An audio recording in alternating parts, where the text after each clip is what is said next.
Jasmine Crockett adjusts her microphone and addresses the Ethics Subcommittee with a clear, composed tone. Chairman, thank you. I'll be brief and direct. She pauses only briefly before continuing. We are gathered today under the authority of this committee to review financial disclosure practices and judicial accountability, specifically to evaluate the standards applied to sitting members of the United States Supreme Court. Her voice remains even. I'd like to focus my remarks on Justice Clarence Thomas, not on the politics surrounding him, not on public speculation, but on verifiable facts and records submitted to this body, or omitted from them. She lifts a small binder from her desk. Between 2006 and 2022, Justice Thomas accepted multiple gifts of undisclosed value from individuals with business before the court. Some of these gifts included private jet travel, luxury accommodations, and real estate transactions involving his immediate family. She flips a page. Federal ethics regulations, including Title V CFR Paras 2635-202, clearly prohibit the acceptance of gifts that create even the appearance of impropriety. That's not my interpretation. That's the standard outlined by this government for every other public servant. She closes the binder calmly. I raise this not as a partisan attack, but because this committee has a duty to uphold public trust. If our highest court is exempt from accountability, then no code means anything. Jasmine opens a second folder, pulling out a printed disclosure record, and begins reading. Let the record reflect. On March 18, 2019, Justice Thomas traveled aboard a private Gulfstream G550 aircraft registered to Mr. Harlan Crow, a known political donor and stakeholder in multiple entities with legal interests that have come before the court. She pauses, then continues. No portion of that trip, which included luxury lodging in Jackson Hole and private ground transportation, was disclosed in Justice Thomas's 2019 financial filings. Jasmine keeps her tone formal but exact. The estimated value of the trip exceeds $120,000. That includes jet fuel, crew, lodging, and hospitality services, all well beyond the personal hospitality exemption permitted under 5 U.S.C. WARF 3104. She flips to the next page. Mr. Crow has confirmed in written statements that he covered all costs and that the travel was off the books. His own language. She looks up again. This isn't a matter of optics. It's a documented ethics violation. Justice Thomas failed to disclose the trip. There was no recusal from related cases, and this committee has never received a formal explanation from the justice or his office. She lowers the document to the table. That silence is not procedural. It's deliberate, and silence in the face of public scrutiny is not integrity. It's strategy. Jasmine remains seated, her delivery steady and unshaken. Now let's look at what followed. She opens another page in her binder. On April 15, 2019, less than 1 month after that undisclosed trip, the Supreme Court declined to hear Franklin Energy v. Consumer Watch, a case involving regulatory enforcement powers affecting energy companies tied to the very same investment group in which Mr. Harlan Crow held a financial stake. She holds the record up, highlighting the case listing. Justice Thomas did not recuse himself. He did not disclose the prior travel. He did not amend his financial report, and he did not submit a letter of clarification to this committee. Jasmine places the file face up on the desk. This isn't about coincidence. This is about context. And in any other part of the government, a regulatory agency, a federal contractor, a cabinet official, this would trigger an immediate ethics investigation. She doesn't flinch. We're not talking about a coffee gift. We're not talking about a speaking fee. This is a 6-figure gift from a politically active billionaire, followed by a judicial action favorable to that billionaire's interests, with zero disclosure. Her voice remains composed. If this committee chooses to ignore that, then we're no longer holding the judiciary to a standard. We're giving it permission to bypass one.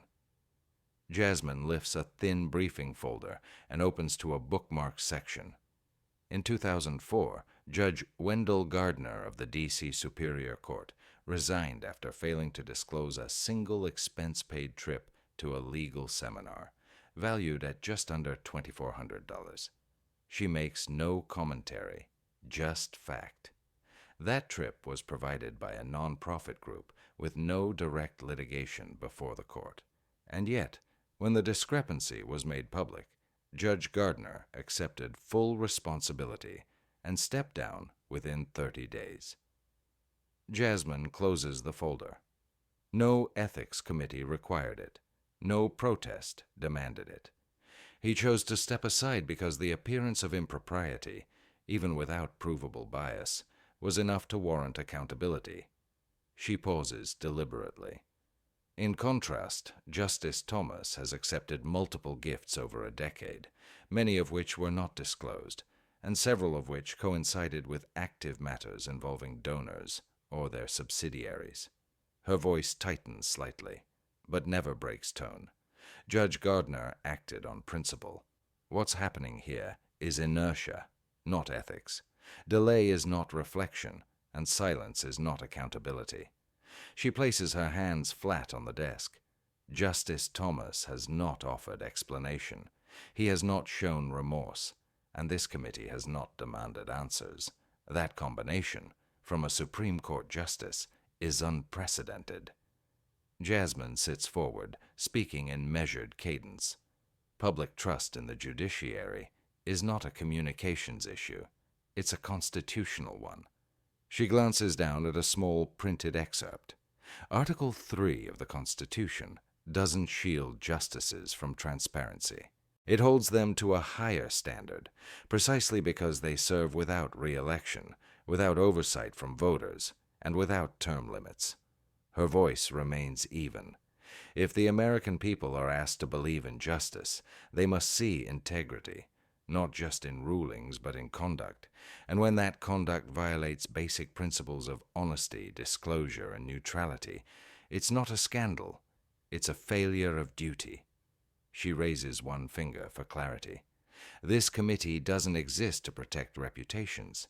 It exists to protect the public's right to accountability, and when we refuse to ask questions because of someone's title, we signal that power is more sacred than principle. She looks directly ahead. Justice Thomas has offered no explanation, no legal defense, no amended filings, no attempt to reconcile what has been documented with what has been reported. That is not discretion. That is abdication. Then calmly, this isn't about bias. It's about silence. And when the nation watches the highest court remain silent, it begins to question whether the law still applies at the top. Jasmine speaks slowly, intentionally, no notes in front of her now. When Justice Thomas assumed his seat on the Supreme Court, he took an oath, not to a party, not to a person, but to the Constitution and the people it protects. She pauses. That oath doesn't expire. It doesn't bend under influence, and it doesn't allow silence when public confidence is collapsing. Her hands rest calmly on the desk. I'm not questioning his legacy. I'm questioning his obligation. Today. Right now. In this moment. She leans slightly forward. Every public servant in this room has sworn to uphold the Constitution. That responsibility does not stop at convenience. It does not yield to embarrassment. And it does not get postponed when the public starts asking hard questions. She breathes in slowly. Justice Thomas has had every opportunity to explain, every chance to clarify, every right to correct the record. And yet, he's chosen none of them. Then, clearly, an oath that is not lived is broken. She lets the final sentence hang, uninterrupted. Jasmine places both hands on the desk, her tone now fully procedural. This committee is not a courtroom, and I am not issuing a sentence, but I am stating a fact. She lifts a page, short, typed, and signed. Under the rules of this body, Members are permitted to call for a formal recommendation when a breach of ethical conduct appears sustained and unaddressed. I am exercising that right today." She continues with clarity and finality. "I hereby submit this motion, that Justice Clarence Thomas, having failed to disclose material financial relationships, having compromised the impartial appearance of the court, and having provided no adequate explanation to this committee or the public, should resign from the Supreme Court of the United States, effective immediately." No change in tone, no pause for reaction. She continues, "This is not partisan, this is not personal, this is the standard every judge signs up to meet, and no title, not even justice, is a shield from consequence." Then firmly, "When silence protects power, it corrupts judgment, and we, as members of this Congress, have a duty to speak when others refuse." Jasmine Crockett sits upright, expression composed, voice steady. "For the record," she begins, "I would like to conclude my remarks with a single sentence." She sets aside her papers, folds her hands, and speaks directly, not loudly, but with purpose.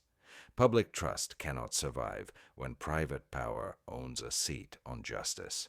12 words. She doesn't repeat them. She doesn't look around for reaction. She lets the weight of the sentence speak for itself. She continues in the same tone, controlled, final. Those words are not rhetorical. They are structural, and they reflect the foundation of every legal system that claims legitimacy. She pauses.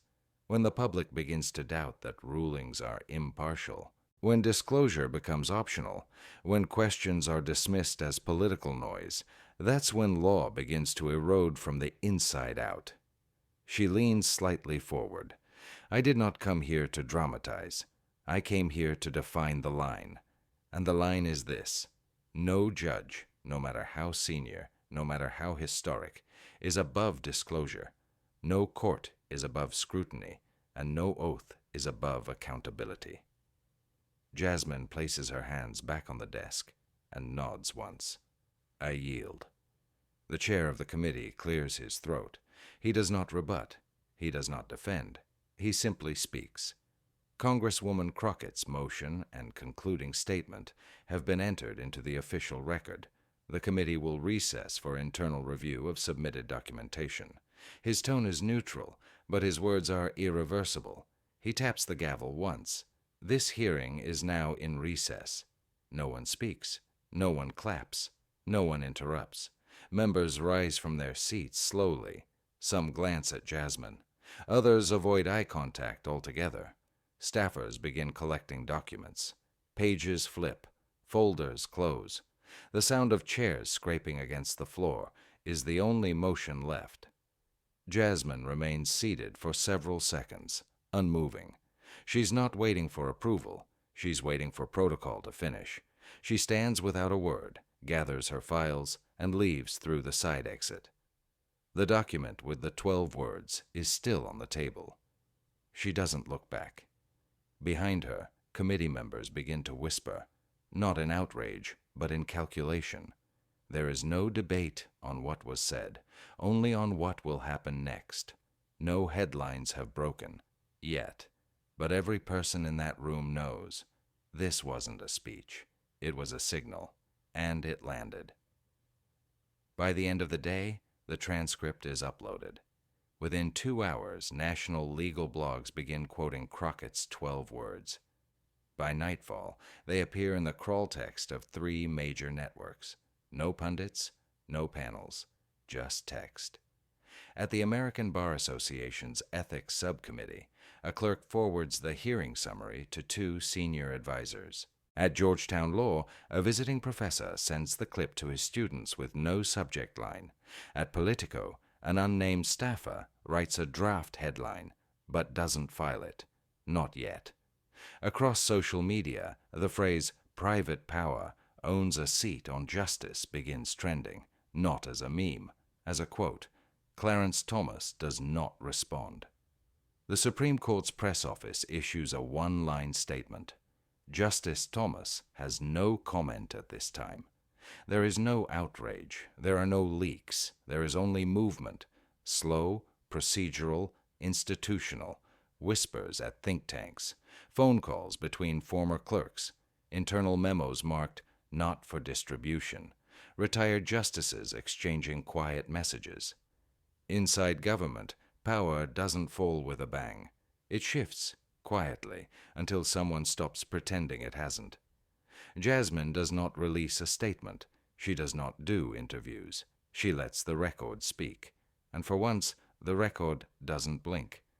For the first time in over a decade, Clarence Thomas requests a private meeting with the Supreme Court's Administrative Council. No announcement, no cameras, just a calendar block marked "internal consultation." Clerks begin to notice a shift in tone. Conversations with chamber staff are shorter, emails are fewer, briefings are delayed. One justice quietly cancels an upcoming joint appearance. Across legal media, the commentary shifts. No longer questions, just implications. Editorials begin to use words like credibility, erosion, and departure. No one directly demands his resignation, but every published word carries the same subtext. You are no longer untouchable. A senator from his own ideological corner calls the accusations concerning. A major law school cancels an event bearing his name, citing public clarity concerns. The term judicial legitimacy enters the Sunday shows, and through it all, Clarence Thomas says nothing. He shows up to chambers, he reads briefs, he attends arguments, but the silence, once protective, now amplifies suspicion. For a man whose name once carried weight in the silence now carries something else. Gravity. 12 words, 1 hearing. No rage, no scandal, no collapse. But the ground beneath him is shifting, and everyone feels it. 3 days pass. Jasmine Crockett says nothing. She declines interviews, no tweets, no statements. Then, on the 4th day, she posts one message to her official congressional page. Just one line. Power that fears questions is already halfway guilty. No hashtags, no tags, no links, just black text on a white background. The post gains momentum, not from outrage, but from recognition. Judges repost it. Former prosecutors share it. Clerks text it to each other with a single word. True. It is not a demand. It is not a threat. It is not even a follow-up. It is an obituary for unchecked authority. Clarence Thomas still holds his seat. The court continues to rule, but the perception of silence has shifted. The next time a financial disclosure is late, it won't be overlooked. The next time a justice declines to explain, someone will remember that line, and they won't ask for permission to say it. Jasmine doesn't need to go back to the hearing room. She's already said everything. Now the system has to decide whether it heard her.